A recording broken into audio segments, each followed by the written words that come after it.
Epimer पढ़ाया था कल। एपीमर क्या होता था, जो एक कार्बन पे क्या होता था, डिस्टिंग्विश करता था, है ना, ध्यान है, डी गलेक्टोज, डी मैनोज और डी ग्लूकोज, है ना, 3 बताए थे। अब साइक्लिक फॉर्म क्या होती है, जब हमारे 5 और 6 का मतलब 5 से ज्यादा कार्बन होते हैं कार्बोहाइड्रेट में, तो वो साइक्लिक फॉर्म बनाते हैं। क्या बनाते हैं, ठीक है।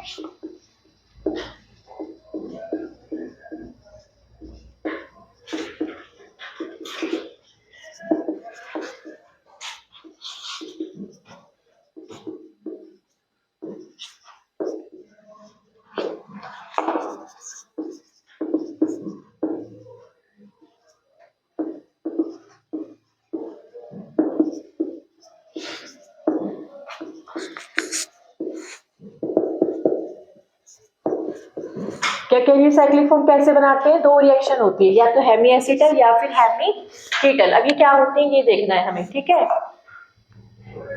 ठीक है। तो हेमी एसिटल क्या होती है, first of all, hemiacetal किसको बोलते हैं, हेमी मतलब हाफ, है ना।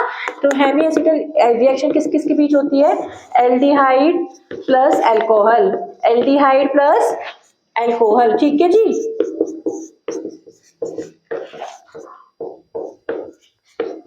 यहां पे देखो क्या होगा, ये वाला बॉन्ड ब्रेक हो जाएगा, रेड पेन से दिखा रही हूँ इसलिए, ये माइनस हो जाएगा, यहाँ पे ये प्लस आ जाएगा, है। और यहाँ से तुम्हारा जो O है वो O माइनस और H पॉजिटिव है, तो H पॉजिटिव यहाँ आ जाएगा और O माइनस यहाँ आ जाएगा, ठीक है। तो ये क्या बनाएगा, RCOH, H का एसिड रहेगा, ये बन जाएगा OR1, ठीक है। इसको हम बोलते हैं हेमी एसिटल, ठीक है। Next is hemiketal. Hemiketal से समझ आ रहा, कीटोन होगा इसमें, क्या होगा इसमें, ketone plus alcohol, ketone plus alcohol, ketone plus alcohol का मतलब है ऐसे, और एल्कोहल में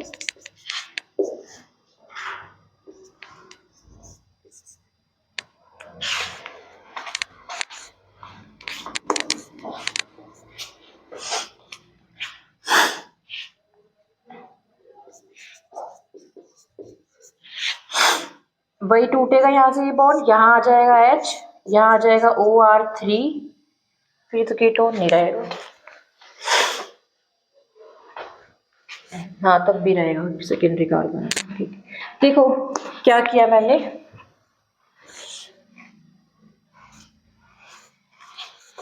देखो दोबारा से देखो क्या कह रही हूँ मैं, कीटोन बनाओ फटाफट से, पहले बना लिया कीटोन, ये होता है कीटोन हमारा, इसमें हमने अल्कोहल को रिएक्ट कराया, उसकी वजह से क्या हुआ, हमारा जो ये बॉन्ड है ये ब्रेक हो गया, ये माइनस हो गया, यहाँ से ये प्लस था, है ना। तो क्या आ गया आपका RCOH, ठीक है, और यहाँ पे माइनस है तो OR3, और ये हो गया R। इसको हम क्या बोल रहे हैं, हेमी कीटल फॉर्म, ठीक है। आगे समझ के नहीं आया,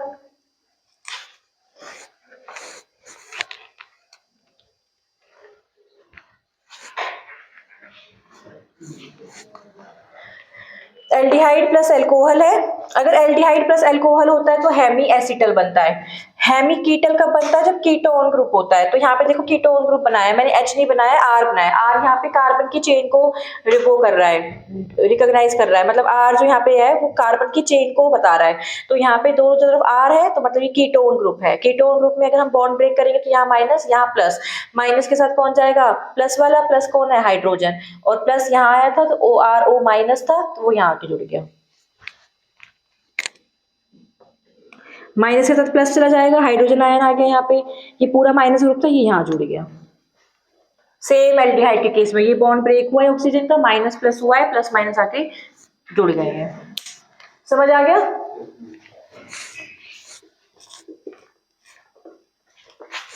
पायरेनोस फ्यूरिनोस बताया था,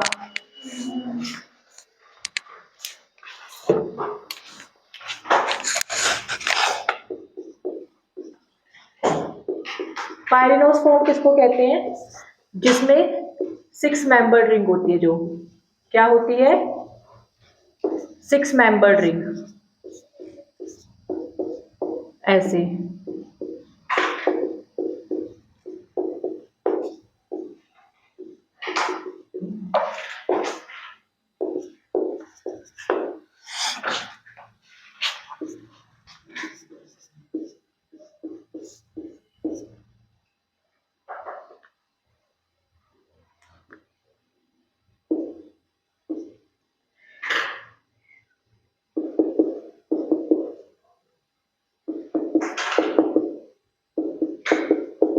ये है पायरिनोस्फोम, 6 मेंबर्ड रिंग है, देखो।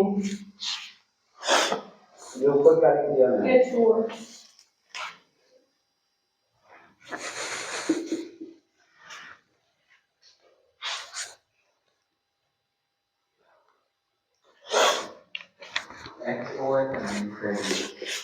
हाँ, अब है फ्यूरिनोस्फोम। फ्यूरिनोस्फोम क्या होता है? होती तो 6 कार्बन है, लेकिन जो रिंग बनती है वो 5 मेंबर्ड रिंग होती है। क्या होती है? 5 मेंबर्ड रिंग। 5 मेंबर्ड रिंग का मतलब 6 कार्बन तो होंगे पर 5 मेंबर्ड होगी। देखो, 1 कार्बन, 2 कार्बन, 3 कार्बन, 4 कार्बन, तो ये हो गए 5 मेंबर्ड रिंग का मतलब है 4 कार्बन ये और 1 ऑक्सीजन, ठीक है। और इसमें 6 मेंबर्ड क्यों बोलते थे? क्योंकि 5 कार्बन होते थे, 1 2 3 4 5 कार्बन और 1 ऑक्सीजन, ठीक है।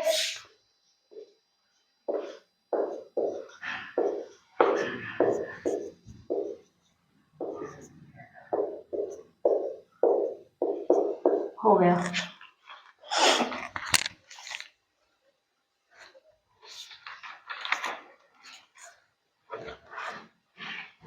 क्या समझ में आया? पायरिनोस्फोम को देखो, मैं कह रही थी कि जो हमारे कार्बोहाइड्रेट्स होते हैं ना, वो 2 फॉर्म में एग्जिस्ट करते हैं। एक करते हैं पायरिनोस फॉर्म में, एक होते हैं फ्यूरिनोस फॉर्म में। पहले से ये बात समझ आई कि नहीं आई? आ गई? हाँ। अब पायरिनोस किसको बोलते हैं? जो 6 मेंबर्ड रिंग होती है। क्या होती है? 6 मेंबर्ड रिंग, मतलब उसमें 6 हमारे एटम्स इन्वॉल्व होंगे। इधर देखो आप, 6 एटम्स नहीं है, देखो एक ये कार्बन हो गया, देखो एक तो ये कार्बन हो गया, दूसरा ये हो गया, तीसरा ये हो गया, चौथा 4, ये 5वां और ये छठा, नहीं छठा ये है ऑक्सीजन। 6 मेंबर की नहीं हुई हेक्सागन में, देखो। हाँ, तो ये है हमारी पायरिनोस फॉर्म, जो 6 मेंबर रिंग होती है, जिसमें हमारे 5 क्या है? कार्बन के एटम है और एक क्या है हमारा? ऑक्सीजन का एटम। बताओ अब समझ आई कि नहीं आई बात? आ गई? अब सिमिलरली फ्यूरिनोस, फ्यूरिनोस में मैंने लिखा है 5 मेंबर्ड रिंग है, तो इसमें देखो 1 कार्बन, 2 कार्बन, 3 कार्बन, 4 कार्बन और ये ऑक्सीजन। तो इसमें क्या है? 4 तो कार्बन है और एक क्या है आपका? ऑक्सीजन। आया समझ में? हाँ, ठीक है। और हेमी एसिटल हेमी कीटल समझ आ गया था?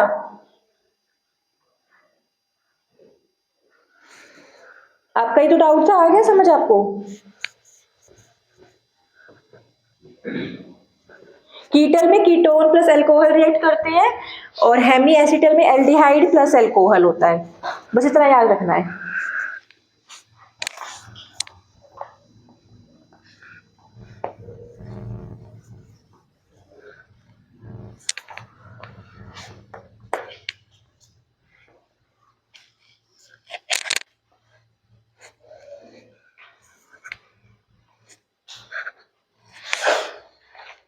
ये बना लिया सबने?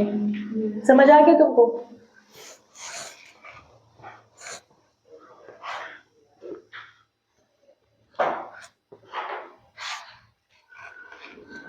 देखो, हमारी जो साइक्लिक फॉर्म है वो अल्फा फॉर्म में भी हो सकती है और बीटा कन्फर्मेशन में भी हो सकती है ना। मैंने बताया था अल्फा बीटा। बीटा कब होता है? जब हाइड्रोक्सी ग्रुप क्या होता है हमारा?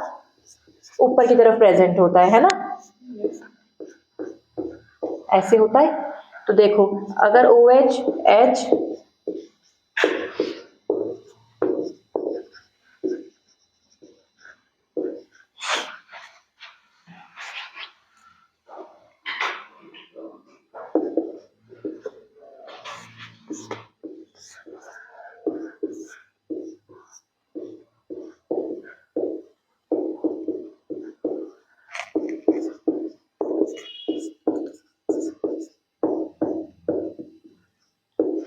ठीक है, देखो बीटा कन्फर्मेशन में कब कहते हैं, जब हमारा hydroxyl group is present on above the plane, तो है ये बीटा। ठीक है, और हम किस पे देखते हैं, फर्स्ट कार्बन पे। ये फर्स्ट कार्बन है, ये सेकंड है, ये वाला थर्ड है, फोर्थ, ये फिफ्थ और ये सिक्स। ठीक है, अब इस पे देखो पहले कार्बन पे,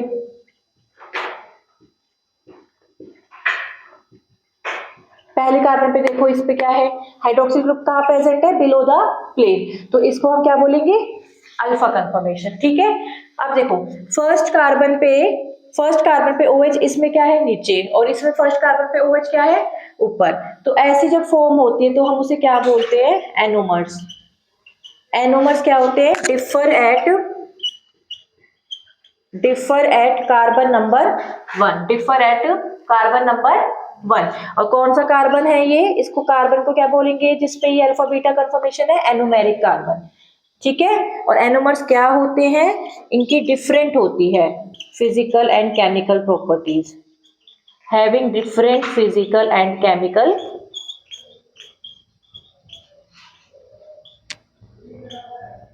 प्रॉपर्टीज। ठीक है, आ गया समझ में।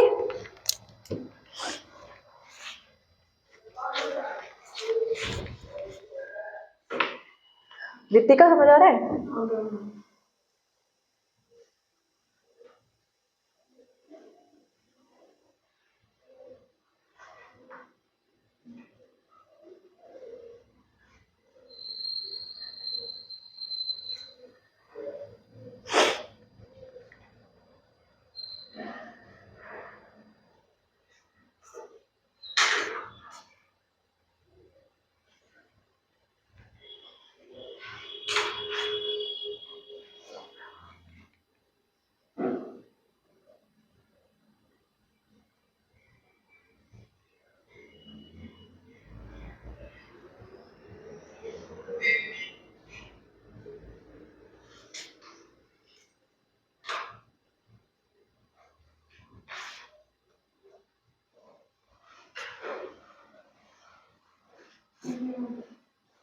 हो गया, कर दे नहीं। अब लिखो derivatives of monosaccharides.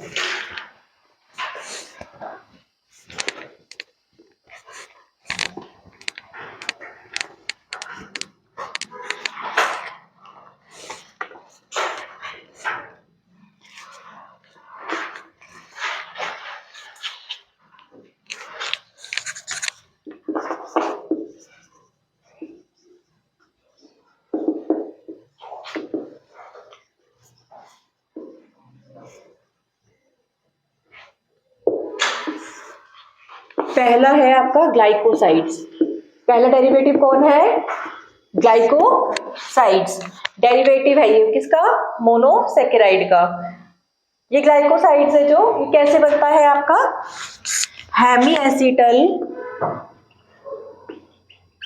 Acetal form. अभी बनाई थी ना हेमी एसिटल, किससे बनी थी हेमी एसिटल बताओ, एल्डिहाइड प्लस एल्कोहल से। तो हेमी एसिटल फॉर्म में अगर हम एक और एल्कोहल जोड़ देंगे तो ये हमारा ग्लाइकोसाइड बन जाएगा। तो ये हमारा क्या बन जाएगा, ग्लाइकोसाइड।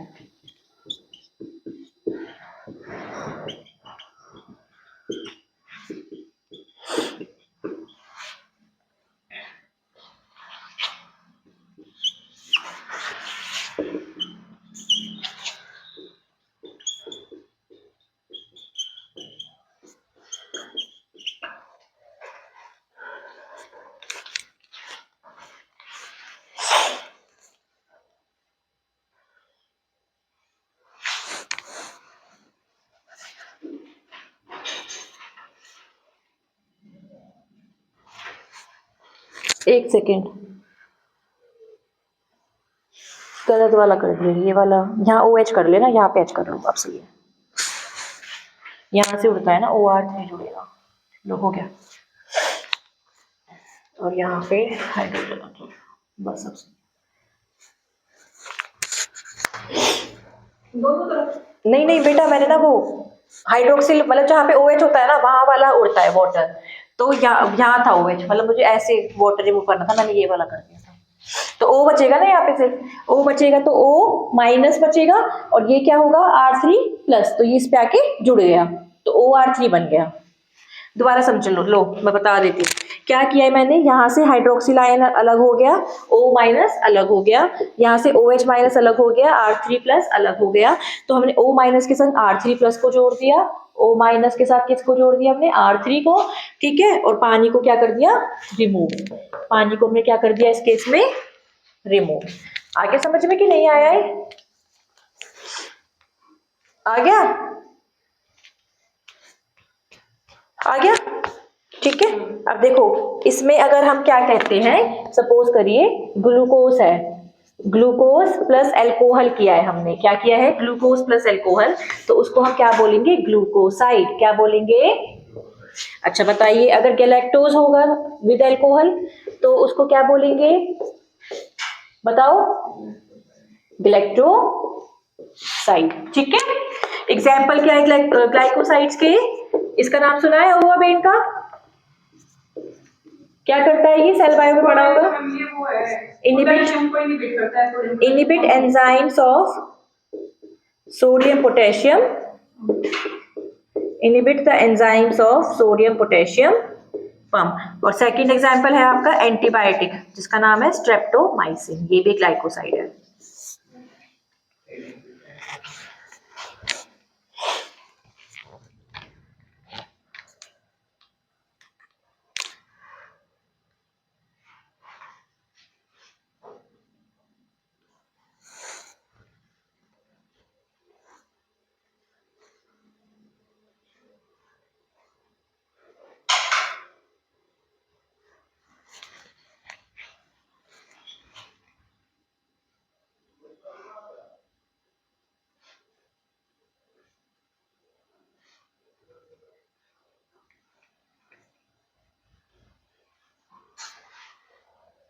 हो गया,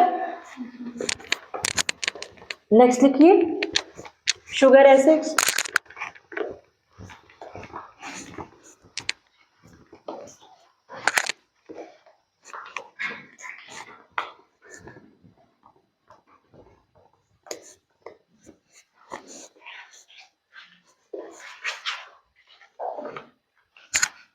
सेकंड है आपका शुगर एसिड्स। शुगर एसिड्स कैसे बनते हैं, प्रोड्यूस्ड बाय ऑक्सीडेशन, इसमें क्या होता है, ऑक्सीडेशन किसका, एल्डिहाइड ग्रुप का, ऑक्सीडेशन होता है एल्डिहाइड ग्रुप का। एल्डिहाइड ग्रुप का ऑक्सीडेशन होता है तो बताओ क्या बनता है, बताओ क्या बनता है, कार्बोक्सिलिक बनता है ना, थोड़ी बहुत तो केमिस्ट्री पढ़ी होगी, बिल्कुल नहीं पढ़ी, चलो कोई नहीं, ठीक है। तो produced by oxidation of aldehyde group, तो हम एल्डिहाइड ग्रुप का क्या करेंगे, इसमें ऑक्सीडेशन करेंगे। तो जब हमारा एल्डिहाइड ग्रुप का ऑक्सीडेशन हो जाता है तो जो हमको मिलता है प्रोडक्ट उसको हम बोलते हैं एल्डोनिक एसिड, क्या बोलते हैं, एल्डोनिक एसिड, ठीक है। अच्छा अभी मैं डायग्राम से समझाऊंगी, पहले ये बात लिख लीजिए, अगर सिर्फ हमारा टर्मिनल ग्रुप ऑक्सीडाइज्ड होता है, अगर हमारा टर्मिनल ग्रुप ऑक्सीडाइज्ड होता है तो हम बोलते हैं यूरोनिक एसिड, क्या बोलते हैं, यूरोनिक एसिड। अगर both terminal groups oxidised, both terminal groups oxidised, then we say aldaric acid, क्या बोलते हैं, aldaric acid. Let suppose glucose है जिसके दोनों टर्मिनल्स हमारे क्या हो गए हैं, ऑक्सीडाइज्ड हो गए हैं, तो आप क्या बोलोगे उसको, ग्लूकैरिक एसिड, क्या बोलोगे, ग्लूकैरिक एसिड। और अगर सपोज करो कि ग्लूकोज मॉलिक्यूल का सिर्फ एक ग्रुप ऑक्सीडाइज्ड हुआ है तो क्या बोलेंगे, ग्लूकोरोनिक एसिड, ग्लूकोरोनिक एसिड। अभी डायग्राम से समझाऊंगी। देखो अगर सिर्फ टर्मिनल ग्रुप ऑक्सीडाइज्ड हुआ है तो हम उसको बोलते हैं कि वो प्रोड्यूस करेगा uronic acid. For example glucose का हम कह रहे हैं कि सिर्फ टर्मिनल ग्रुप ऑक्सीडाइज्ड हुआ है तो हम उसको क्या बोलेंगे, ग्लूकोरोनिक एसिड, ठीक है। अगर हमारे दोनों ग्रुप ऑक्सीडाइज्ड होते हैं, मतलब कि नीचे वाला भी, सबसे नीचे वाला भी और ऊपर वाला भी, तो हम क्या बोलते हैं, प्रोनाउंस क्या करते हैं, aldaric acid. In case glucose के केस में ऐसा हुआ है तो हम क्या कह देंगे इसको, ग्लूकैरिक एसिड। डायग्राम से बताऊंगी, अभी पहले लिख लो, लिख लिया,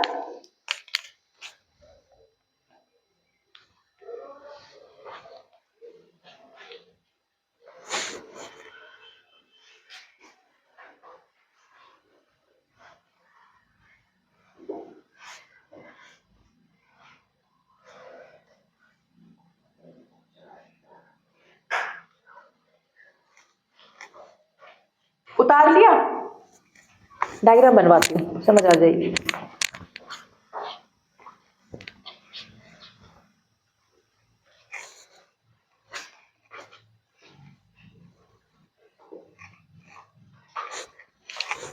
देखो क्या कह रही थी मैं, पहले आप ग्लूकोज का स्ट्रक्चर बनाइए।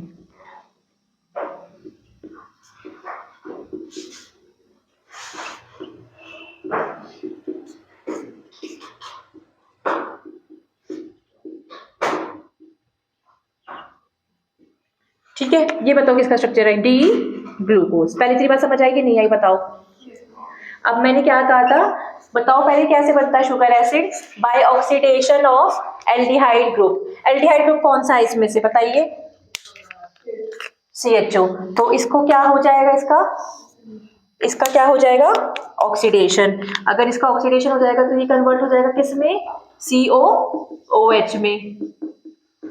यहां तक किसी को कोई आपत्ति, कोई दिक्कत है तो बोलो।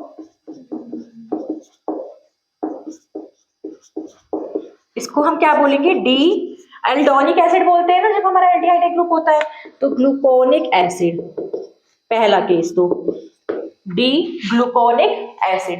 अब मैंने क्या बोला था, अगर हमारा टर्मिनल ग्रुप ऑक्सीडाइज्ड होता है तो क्या बनता है हमारा, यूरोनिक एसिड। यूरोनिक एसिड बनता है ना, टर्मिनल ग्रुप कौन सा है, ये रहा, ये हमारा क्या है, टर्मिनल ग्रुप। अगर अल्कोहल हमारा ऑक्सीडाइज्ड होता है तो वो क्या बनाएगा,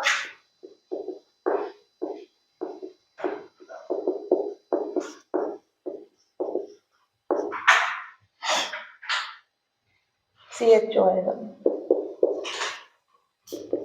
COOH बना लेगा फिर से, लेकिन अब टर्मिनल पे बनाया ना हमारा, 5 है।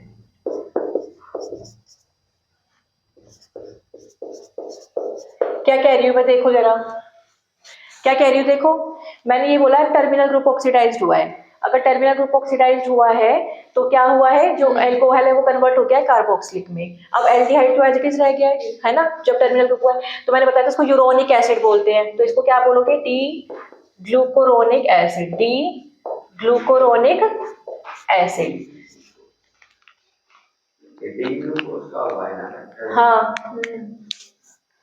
ठीक है। अब क्या करना है, हमें दोनों ग्रुप ऑक्सीडाइज करने हैं। कौन कौन से, ये वाला ग्रुप भी और ये वाला ग्रुप भी। ठीक है, जब दोनों ग्रुप ऑक्सीडाइज होते हैं तो क्या होगा, ये भी बदल जाएगा,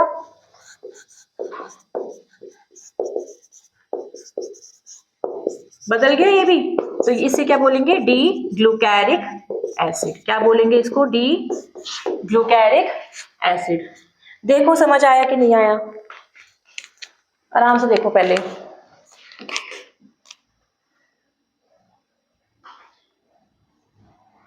आई बात समझ, ऑनलाइन वालों को समझ आ रही है। अंजना एवं मुझे टाइम बताना, 8:33।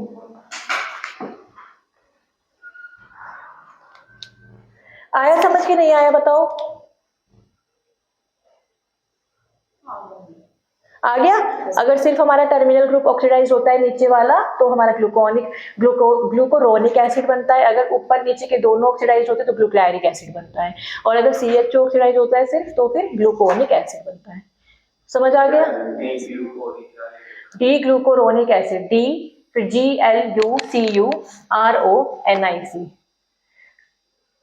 एक बात सुनो तुम, मैं कल तुम्हारी 2 घंटे की क्लास लेती हूँ, मेरी ना तबीयत खराब है तो मेरे से खड़ा नहीं हुआ जा रहा अभी भी, तो मैं जा रही हूँ अभी। ठीक है, बोल देना ऑनलाइन वाले को।